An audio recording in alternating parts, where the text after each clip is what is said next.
Hola a todos y bienvenidos a nuestro nuevo webinar, una mirada al poder de la secuenciación del genoma completo.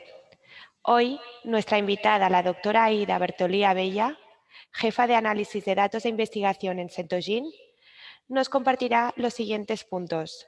La cohorte de pacientes más grande de su tipo, utilidad de la secuenciación del genoma en diversos escenarios, superioridad de la secuenciación del genoma para el diagnóstico. Este webinar está abierto a preguntas y respuestas. Pueden enviarlas en la ventana de preguntas y respuestas y al final del webinar nos vamos a dirigir a ellas. Muchas gracias, Aida. Adelante. El contenido de hoy verán que es la secuenciación de genomas, como les contaba Elizabeth, el uso de esta prueba diagnóstica como herramienta diagnóstica de primera línea, los factores que incluyen en el éxito de la secuenciación del genoma. Les vamos a presentar los primeros 1007 casos que estudiamos en Centogene con la secuenciación del genoma. Les vamos a poner ejemplos de nuestros reportes y también vamos a discutir algunos casos especiales que he seleccionado para hoy. Cuando nos enfrentamos a un paciente, siempre tenemos el dilema de qué prueba diagnóstica indicar para encontrar o confirmar el diagnóstico molecular, ¿no?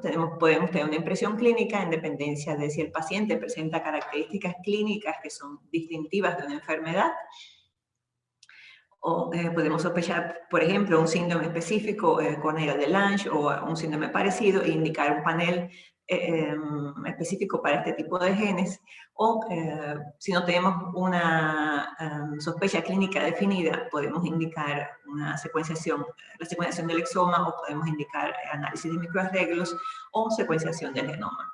En caso que todos estos análisis resulten negativos, todavía podemos hacer investigación con los datos del exoma o del genoma para encontrar nuevos genes asociados a la enfermedad del paciente.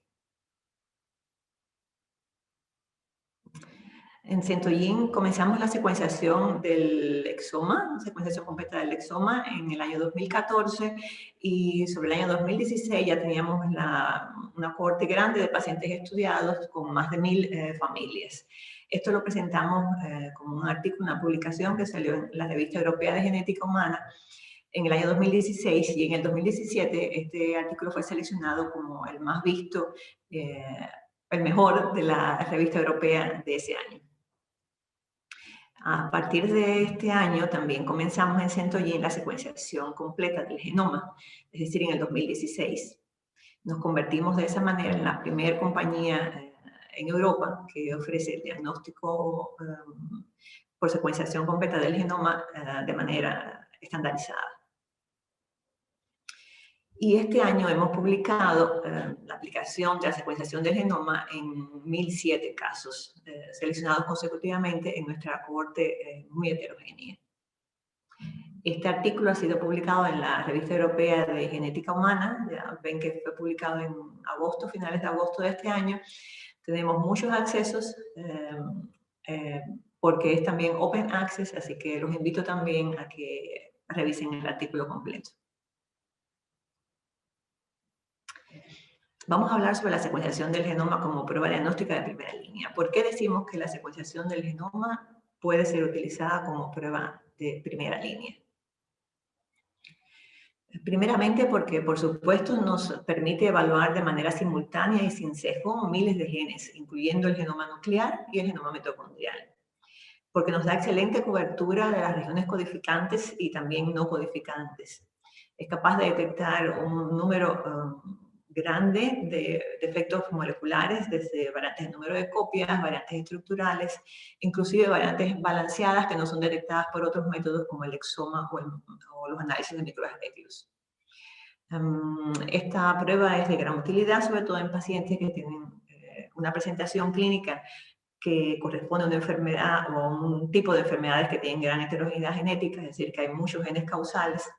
Por ejemplo, el clásico ejemplo sería el trastornos del espectro autista, retraso global del desarrollo, la epilepsia y otros trastornos neurológicos o del neurodesarrollo. Otra de las ventajas que tiene la secuenciación del genoma es que nos permite hacer diagnóstico dual, es decir, detectar dos patologías en el mismo paciente. Estos casos, desde el punto de vista clínico, ofrecen un reto muy grande porque la mayoría de las veces es imposible, desde el punto de vista médico o clínico, descifrar estas dos patologías que se presentan con síntomas que están entremezclados. Otra de las ventajas de esta prueba es que los tiempos de respuesta son muy cortos y esto es relevante para pacientes que están en estado crítico y que necesitan un diagnóstico temprano y intervención médica. Cuando comparamos la secuenciación del exoma y la secuenciación del genoma, podemos referirnos a la cobertura como la clave de la diferencia entre estos dos métodos. Aquí les muestro, por ejemplo, un fragmento de secuenciación del genoma. Esto es en el gen BRCA1. Aquí ven el exón del gen y las regiones no codificantes alrededor. El panel inferior corresponde a la secuenciación del exoma y el panel superior corresponde a la secuenciación del genoma. Esta sombreado que ven en la parte superior corresponde a la cobertura de esta región. Ven que es una cobertura uniforme que se extiende de las regiones no codificantes hasta las regiones codificantes. A diferencia, la secuenciación del exoma ofrece este patrón como de montañita, que quiere decir que solo las lecturas se encuentran ubicadas en esta parte codificante, es decir, en el exoma. Aquí tenemos otro ejemplo de una de las variaciones genéticas que son difíciles de detectar por secuenciación del exoma y por otros medios. Esto se corresponde a una deleción heterocigota de parte de un exón. Esta deleción heterocigota se encuentra en el gen GALC. Vemos en el panel superior el paciente índice, el padre y la madre. Y aquí, como les mostraba anteriormente, ven la cobertura de esta región. Si se fijan en el paciente índice, esta región tiene una cobertura menor a la que se observa en el padre y la madre. Y en esta región ven la caída de la cobertura. Este es el punto de ruptura donde ocurrió la deleción. Como ven, es muy fácil de detectar usando la secuenciación del genoma. Esta deleción es grande, abarca varios exones del gen.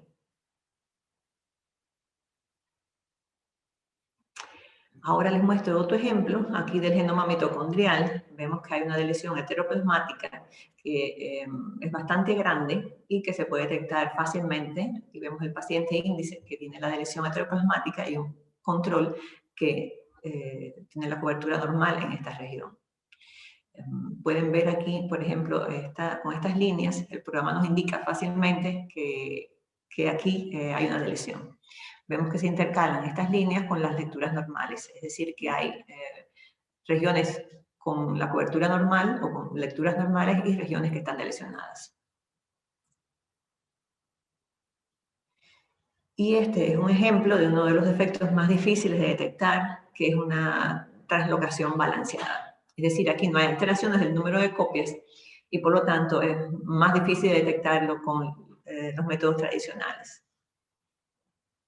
En el primer panel ven que hay una señal aquí diferente que está en la parte intrónica de este gen y en otro cromosoma obtenemos esta señal que afecta un exón de este gen. Esta es la localización, así se localizan los puntos de ruptura. En este paciente diseñamos un PCR específico que nos permitió comprobar que esta región, esta translocación era real, ¿no? Había ocurrido. Vemos la comparación de los fragmentos de PCR normales. Este es el fragmento control para saber que la reacción de la polimerasa funcionó. Y en el panel siguiente vemos el paciente que tiene este fragmento amplificado que corresponde a un fragmento de esta región y vemos que en los controles no se obtiene esta banda. De esta manera comprobamos por un método alternativo esta translocación. Con esta variedad de defectos moleculares que podemos detectar, quiero demostrarles o enseñarles cómo la secuenciación de genoma puede ser considerado como prueba de primera línea. Es decir, es capaz de detectar casi todos los defectos genéticos que conocemos en una sola prueba o con una sola prueba. En la segunda parte vamos a hablar sobre los factores que influyen en el éxito de la secuenciación del genoma. Les he resumido este grupo de factores que incluyen 5 aspectos que consideramos que son relevantes en el éxito de la secuenciación del genoma, es decir, en poder obtener un diagnóstico. Por supuesto, la primera parte o la base de este proceso diagnóstico es la selección del paciente por parte del médico de referencia, es decir, ustedes. Por supuesto, este es un paso decisivo, ya que el resultado será completamente diferente si escogemos o si seleccionamos para esta prueba a un paciente que de verdad tiene una enfermedad genética subyacente o un paciente que, por ejemplo, tiene una enfermedad que es producida por el ambiente. Es decir, ahí no vamos a obtener ningún diagnóstico, por supuesto, con esta prueba. El segundo paso importante es el tipo de diseño que se utiliza, es decir, podemos hacer un examen en trío usando los padres y el paciente índice o un análisis en lo que llamamos solo, es decir, solo el paciente índice. Por supuesto que un análisis en trío ofrece ventajas que vamos a hablar en las próximas diapositivas comparado con el diagnóstico, con el estudio del paciente índice aislado. Desde la parte técnica, permiso un momentito. Desde la parte técnica es muy importante, por supuesto, la cobertura y la profundidad del estudio. La secuenciación del genoma ofrece las bases para tener una cobertura prácticamente perfecta a una profundidad adecuada. El laboratorio que ofrece la prueba tiene que garantizar que estos parámetros técnicos de calidad se cumplan. En el paso la parte número 4, tenemos el grupo de factores que están relacionados con el análisis en sí de la muestra.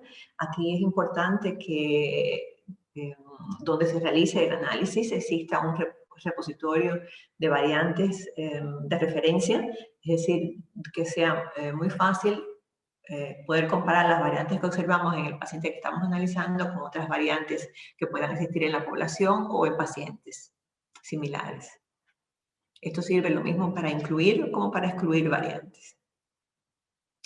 Y el último paso es, por supuesto, está basado en la correlación del genotipo con el fenotipo, en seleccionar y clasificar adecuadamente las variantes y, por supuesto, aquí tiene que ver mucho la experiencia de la persona que está evaluando los datos genéticos y la correlación que haga con los datos clínicos que están proporcionados por el médico.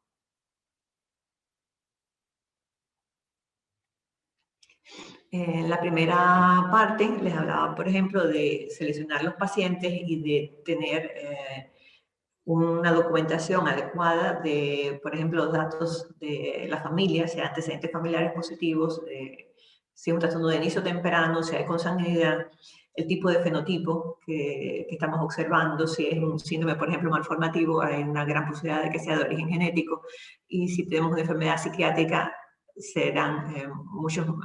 la probabilidad de encontrar un diagnóstico sería mucho más baja. La información clínica la tenemos la traducimos a los términos de Human Phenotype Ontology. Se conocen en inglés como los términos de HPO. Espero que sean familiares ya con esta terminología. Toda la información clínica proporcionada se revisa y se traduce o se convierte a esta terminología estándar y estos datos son entrados en la base de datos.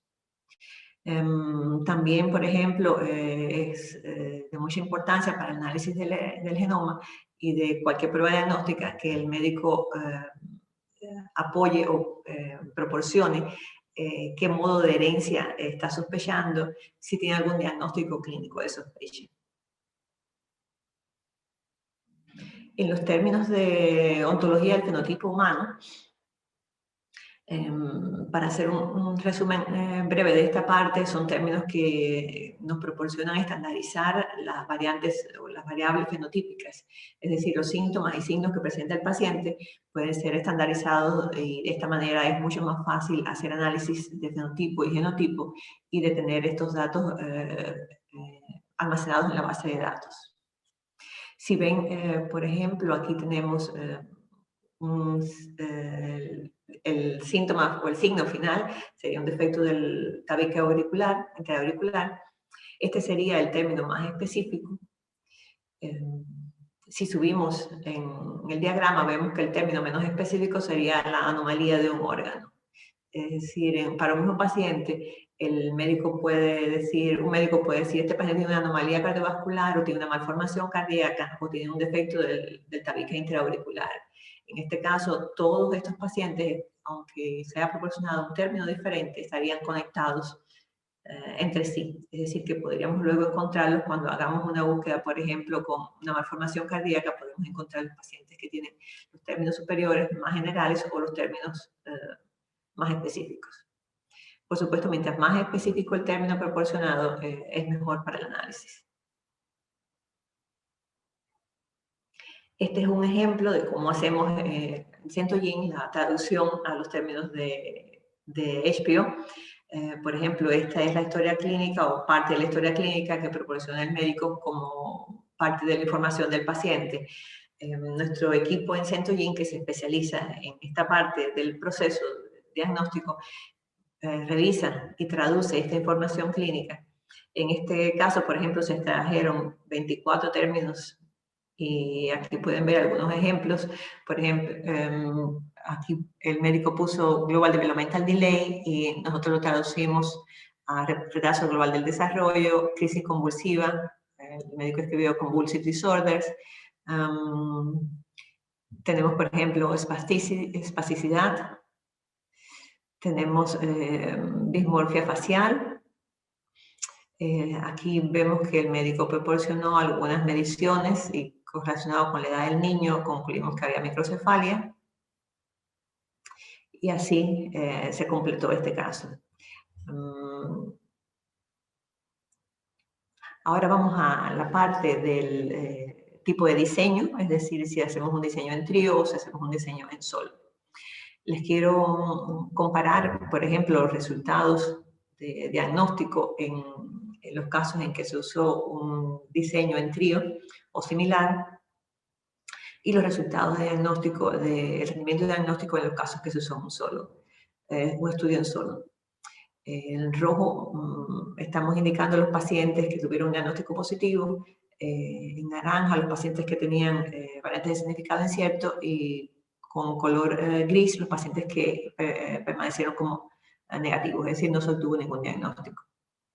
Ven que la proporción de pacientes que recibieron un diagnóstico positivo es similar, sin embargo, en los pacientes que utilizamos solo el estudio en solo el paciente índice, tenemos una gran cantidad de variantes de significado incierto reportadas. Esto es porque en muchos casos, por ejemplo, se observa una variante que en el caso de un trío podemos ver fácilmente que es heredada de los padres, es decir, no una variante que causa enfermedad, dado que el padre está sano. Este tipo de análisis no lo podíamos hacer en el análisis del caso índice solo. Es decir, que teniendo el trío nos permite clasificar y reportar las variantes que en realidad son importantes para los pacientes y para el diagnóstico.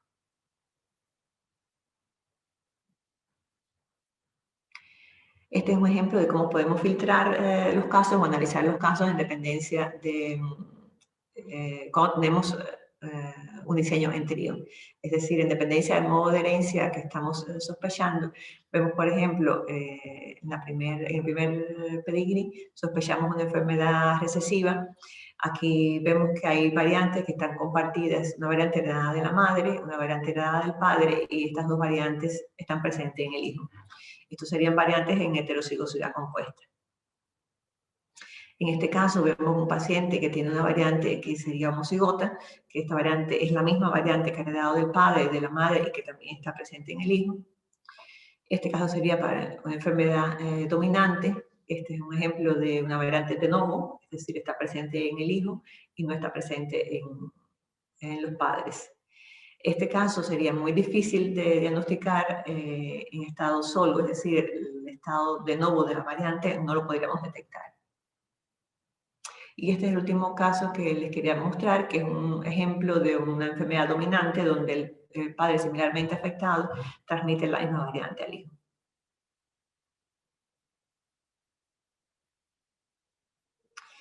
Y ahora vamos a comenzar la parte que les quería contar sobre nuestro artículo recientemente publicado, sobre los 1007 casos con diagnóstico realizado por secuenciación del genoma.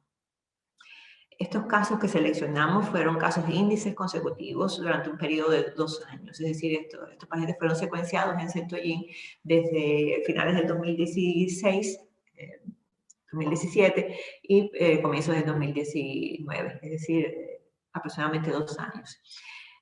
Para esto realizamos extracción automatizada de los datos reportados según nuestra base de datos y revisamos entonces individualmente cada caso para asegurarnos de la calidad de todos los datos extraídos.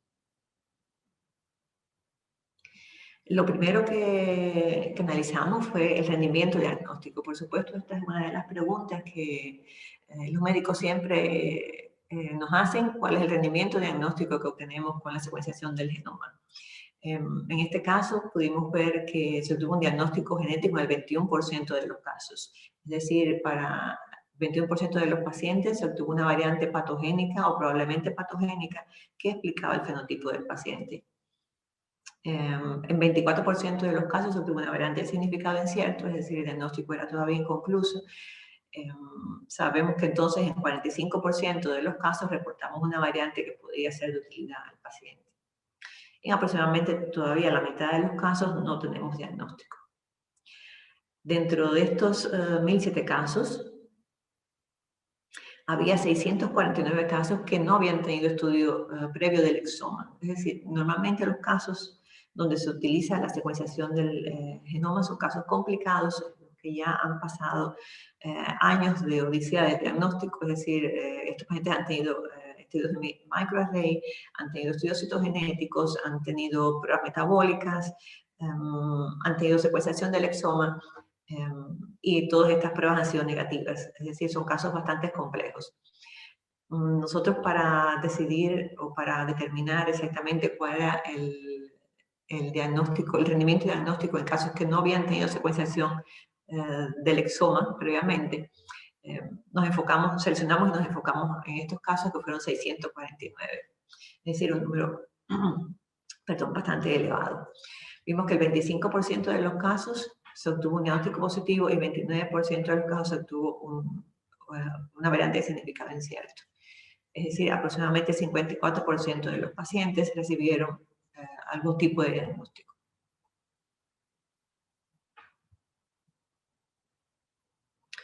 Para entender cuál era la diferencia y por qué un caso que había tenido secuenciación del exoma con resultado negativo, teníamos ahora un resultado positivo con la secuenciación del genoma. Es decir, queríamos entender por qué había pasado esto. Teníamos 33 pacientes en este grupo que cumplían estas características, es decir, permiso. Estos pacientes habían tenido un estudio del exoma que había sido negativo, es decir, no había tenido diagnóstico, no se había obtenido el diagnóstico con esta prueba. Una de las primeras cosas que notamos es el intervalo o tiempo que había transcurrido entre las dos pruebas. Por ejemplo, el gen que era responsable por la enfermedad del paciente no era conocido en el momento que se hizo la secuenciación del exoma. Y 1 o 2 años más tarde, cuando este gen ya se conocía, se hizo la secuenciación del genoma y entonces encontramos el diagnóstico. Es decir, en estos casos, el éxito del diagnóstico no dependía de la prueba genética como tal, sino de un aumento del conocimiento genético por descubrimiento de nuevos genes. pero no era una causa inherente a la prueba. En el segundo grupo de casos sí se debía esta diferencia a la superioridad técnica de la secuenciación del genoma. Vemos que, por ejemplo, 33% de los casos habíamos obtenido un diagnóstico con la secuenciación del genoma debido a la cobertura uniforme que esta prueba ofrece. En un 32% también se había obtenido diagnóstico debido a la detección de variantes de número de copias. Y muy importante, un 14% de los casos que habían sido negativos con la secuenciación del exoma recibieron un diagnóstico positivo con la secuenciación del genoma. Es decir que, y además en un 15% se reportó una voz. De esta parte podemos concluir, y esto es muy importante, que hasta el 29% de los casos en los que se ha realizado la secuenciación del exoma sin éxito, hasta un 29% de estos casos pueden ser resueltos o se puede encontrar un diagnóstico haciendo la secuenciación del genoma. Es decir, que para estos casos todavía hay esperanza. También les quiero compartir, por ejemplo, cuáles fueron los tipos de variantes que son clasificadas como patogénicas o probablemente patogénicas y que fueron detectadas en esta cohorte. Vemos que, por supuesto, como cabía esperar, la mayor parte de las variantes son codificantes y son variantes que afectan un nucleótido. Este número es muy importante, 41 variantes que se reportaron eran variantes no codificantes. Estas variantes, les recuerdo, son clasificadas como patogénicas y probablemente patogénicas. Es decir, que si tradicionalmente tenemos la tendencia de no darle valor o restarle importancia a las variantes intrónicas y en zonas no codificantes, esto es, por supuesto, no lo debemos hacer. Estos casos nos enseñaron de que es muy importante mirar estas regiones y encontrar variantes en las zonas no codificantes. Por supuesto, la evaluación de estas variantes es todavía un reto y en muchos casos necesitamos pruebas adicionales para detectar por qué o para descubrir por qué estas variantes pueden llevar a enfermedad. En 30 casos detectamos variantes que eran variantes de número de copias o variantes estructurales, sobre todo de lesiones. Aquí podemos detectar de lesiones homocigotas, heterocigotas, también detectamos inserciones y una translocación. 3 casos fueron muy interesantes porque eran casos heterocigotos compuestos entre una variante de un nucleótido y variantes de número de copias, es decir, 2 mecanismos diferentes en un mismo paciente, en un mismo gen. También encontramos en algunos casos hallazgos que decimos en genes de investigación, es decir, genes que no estaban conocidos en ese momento como implicados con una enfermedad, y debido a los análisis que realizamos en Centogene y comparando con otros pacientes que ya teníamos, encontramos muchos de estos genes que ya están también publicados como causantes de la enfermedad por nosotros u otros grupos. Esta parte no la hemos incluido en el artículo, en el paper publicado, pero también se las quería compartir y refleja la diversidad diagnóstica de estos pacientes. En 130 pacientes teníamos datos que nos habían referido los médicos del comienzo de la enfermedad, es decir, a qué edad comenzaron los síntomas del paciente, y nosotros, por supuesto, teníamos la edad al diagnóstico, es decir, la edad a la que se realizó la secuenciación del genoma. Vemos que en esta cohorte, de solo 130 pacientes, había 715 años de retraso en el diagnóstico.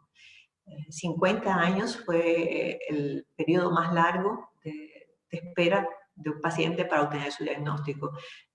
Desgraciadamente, este diagnóstico fue realizado post-mortem. Ya el paciente había fallecido al momento de realizar el diagnóstico. 52 pacientes recibieron un diagnóstico genético de 1 a 5 años más tarde después del inicio de la enfermedad. Y 20 pacientes recibieron un diagnóstico después de 10 años de inicio de la enfermedad. Esto todavía nos enseña que la odisea diagnóstica para muchos pacientes es una situación todavía muy lejos de lo que desearíamos. Ahora le quiero mostrar algunos de nuestros reportes.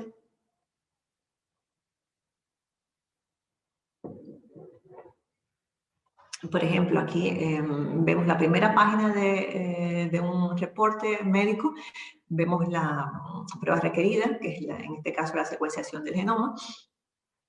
Vemos la información clínica que se sumariza en forma de términos de HPO. El resultado final del examen, aquí se concluye que es un diagnóstico positivo basado en una variante patogénica o probablemente patogénica.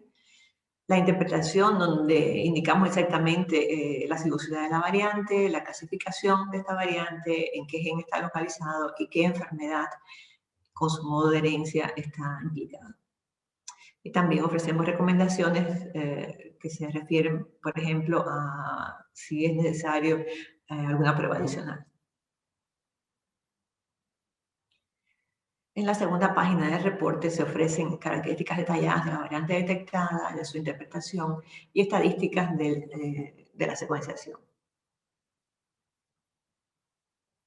Finalmente vamos a ver algunos casos que he seleccionado para hoy.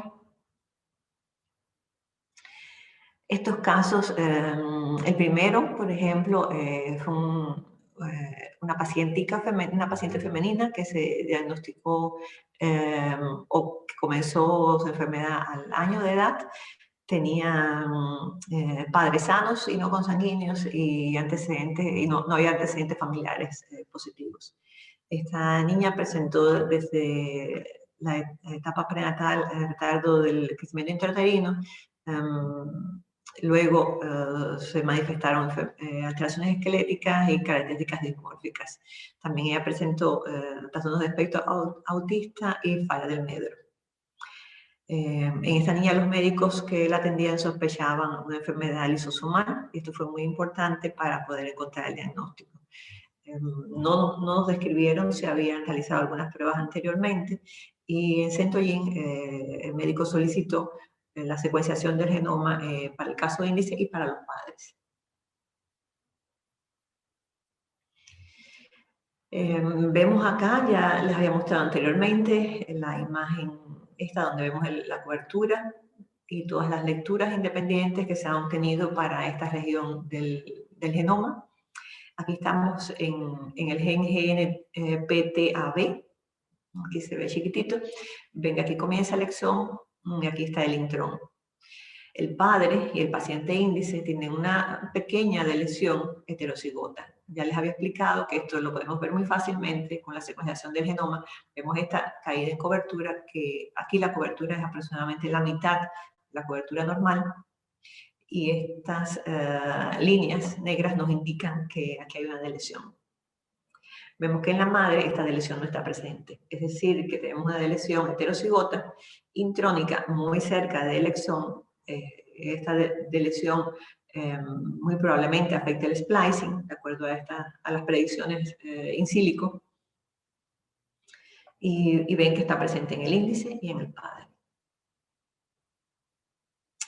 En la madre observamos algo diferente, es decir, aquí ven de nuevo que hay una alteración en esta parte de la secuenciación. Esta alteración viene también heredada por parte de la madre. Estamos en el mismo gen, en este caso en una región de otro exón. Esta zona se corresponde a una inserción bastante grande de 350 pares de bases. Es heterocigota, ven que hay lecturas normales y otras lecturas que no son normales y que nos indican que en esta zona hay una inserción. Por supuesto, también quisimos comprobar esto por un método alternativo. Diseñamos un PCR especial para esta región y vemos que el control se obtiene esta banda, que también está en el caso índice, y en la madre y en el padre. Sin embargo, la madre y el índice tienen esta banda mucho más grande que corresponde a la región, al alelo con la región insertada.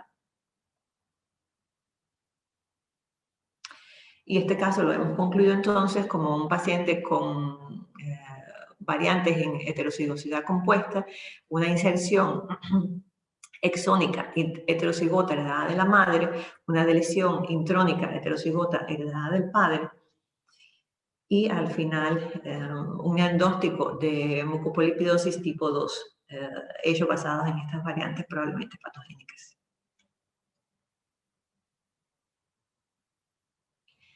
El segundo paciente es un paciente masculino de 5 años de edad Tenía padres sanos y consanguíneos y hermanos sanos.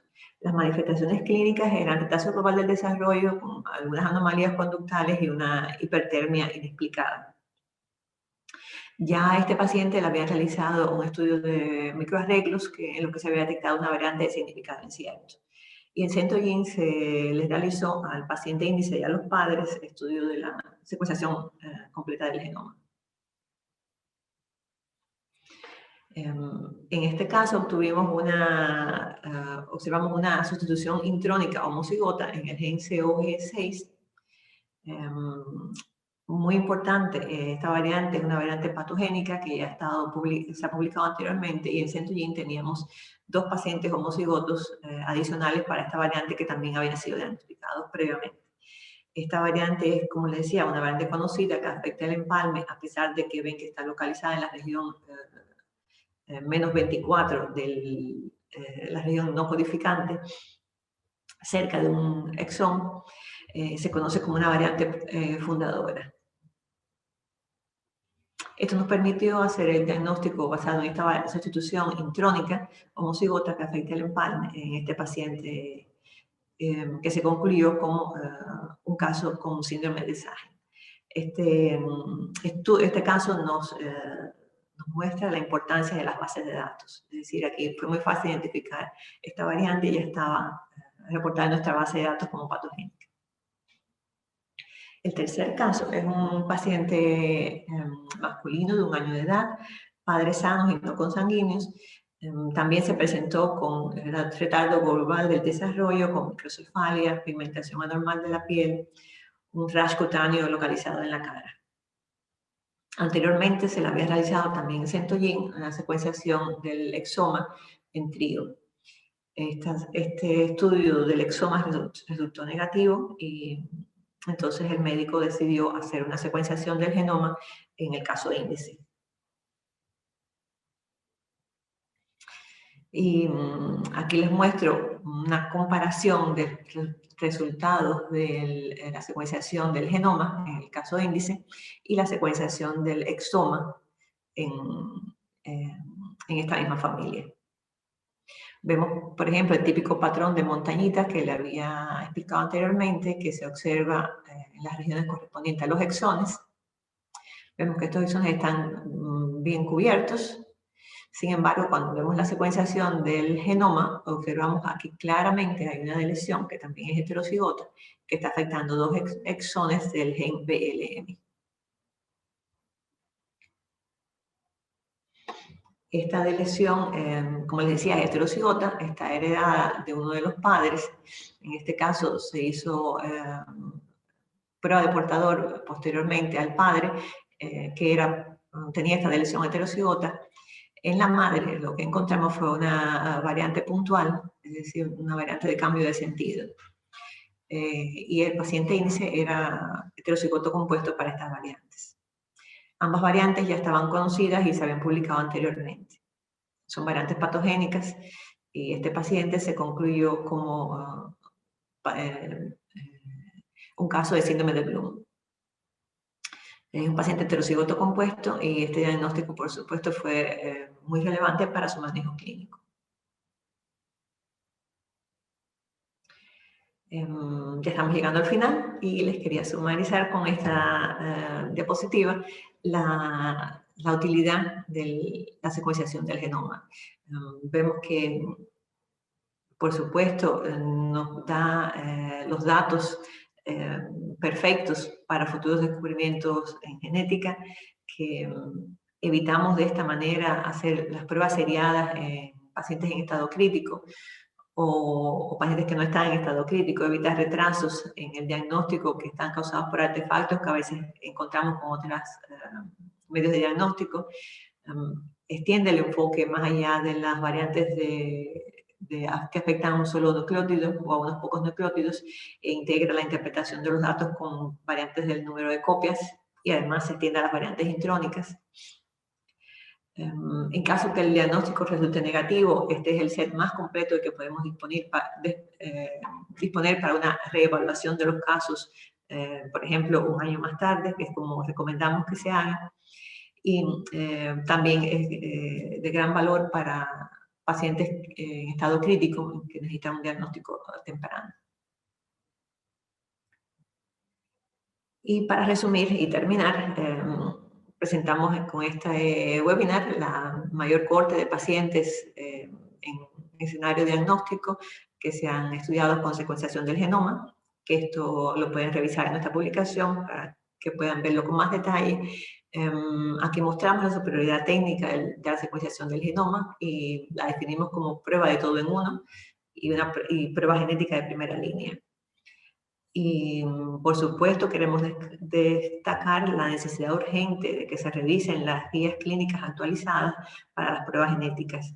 El enfoque actual plantea que el estudio de microarreglos es la prueba de elección o la prueba de primera línea cuando su rendimiento diagnóstico es muy inferior a la secuenciación del genoma.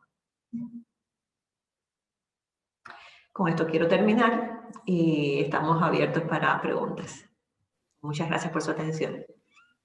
Muchas gracias, doctora Aida, por su presentación. Vamos a dar paso al turno de las preguntas. La primera que recibimos nos preguntan, ¿en qué casos indicarías la secuenciación del genoma? Gracias, Elizabeth. Aquí podemos decir que es muy parecido a la secuenciación del exoma, es decir, para pacientes con una variedad de fenotipos muy grande, es decir, pacientes también que tengan enfermedades en las que se sospecha una gran heterogeneidad genética, debido al gran número de defectos moleculares que podemos detectar con la secuenciación del genoma. Está indicado prácticamente para cada paciente donde se sospecha una enfermedad genética, con algunas excepciones, como en los pacientes en que se sospecha una expansión de trinucleótidos o dinucleótidos o defectos de metilación, en los que todavía no estamos utilizando la secuenciación del genoma para detectar estos defectos. Es decir, para prácticamente cualquier paciente con enfermedad genética. Otra pregunta que recibimos, nos preguntan, ¿la secuenciación del genoma tiene un tiempo más largo en comparación a otras técnicas? Pues no, a pesar de que la secuenciación del genoma es la prueba más completa y compleja que existe en la actualidad, todavía su tiempo de entrega se mantiene más o menos casi igual que la secuenciación del exoma. Es decir, es muy parecido. Es una prueba que lleva mucho más tiempo de análisis que, por ejemplo, la secuenciación del exoma. Sin embargo, el tiempo de entrega es muy parecido. Es decir, no hay una extensión del tiempo de entrega. Aquí tengo también otras preguntas. Dicen, con estos grandes adelantos, aún permanecen muchos casos en los que se superpone su fenotipo con los causados por alteraciones genéticas. Aún en la prueba su valor permanece por debajo de un 50%. Esto indicaría aún dificultades en la clasificación de los pacientes. Pienso que los pacientes que están todavía sin diagnóstico, hay muchas causas. Una de las principales es que todavía no entendemos muchas de las variaciones que están ocurriendo o que ocurren en las zonas no codificantes, y para comprobar que o poder clasificar estas variantes como patogénicas o probablemente patogénicas, necesitamos pruebas adicionales.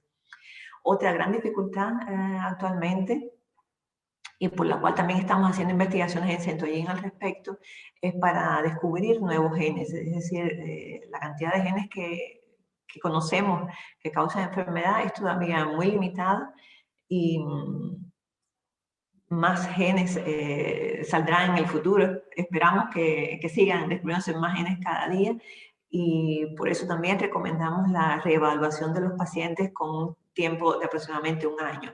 Es decir, sabemos que aproximadamente 50 nuevos genes son descubiertos por mes, es decir, su implicación con una enfermedad. Y esto corresponde más o menos también a las estadísticas de OMIM, es decir, de los nuevos genes que aparecen en OMIM como relacionados a una nueva enfermedad. Por eso recomendamos también el reanálisis cada año, porque esperemos que este 50% baje en los próximos años. También preguntan que, en qué materiales se puede realizar la secuenciación, en gotas de sangre, en saliva. Por supuesto que sí, recomendamos gotas de sangre seca en papel, porque en caso de poder hacer una determinación bioquímica, es decir, si encontramos una variante genética en un gen que se puede hacer una determinación enzimática en sangre, ya estaría el material disponible. Si nos mandan DNA, esto no lo podemos hacer. Muchas de las variantes intrónicas que hemos podido comprobar que son causales es porque podemos hacer un estudio de biomarcador o un estudio enzimático donde comprobamos que en efecto esta variante tiene una influencia en el fenotipo. Saliva también puede ser biopsia de piel, también puede ser raspado de la mucosa bucal, es decir, prácticamente cualquier material biológico. También estamos estudiando tumores, pero bueno, eso ya es otro tópico. Ahora estamos hablando de variantes germinales. Otra pregunta es con respecto al precio entre la secuenciación del exoma y el precio de la secuenciación del genoma. Por supuesto, como les decía, la secuenciación del genoma es todavía una prueba diagnóstica muy compleja, lleva una infraestructura muy grande y todavía es más costosa que la secuenciación del exoma. Otra pregunta que les recomendaría para detectar mRNAs asociados, quiere decir variantes que afecten mRNA. Bueno, esto no me queda clara la pregunta. Si podemos también comunicarnos internamente, pueden mandar un email y podemos discutir más este tópico.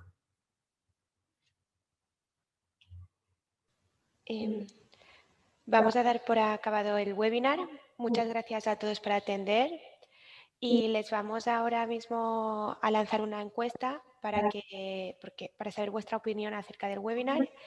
Y bueno, les esperamos en el siguiente webinar. Si no nos vemos antes, pues felices fiestas. Gracias.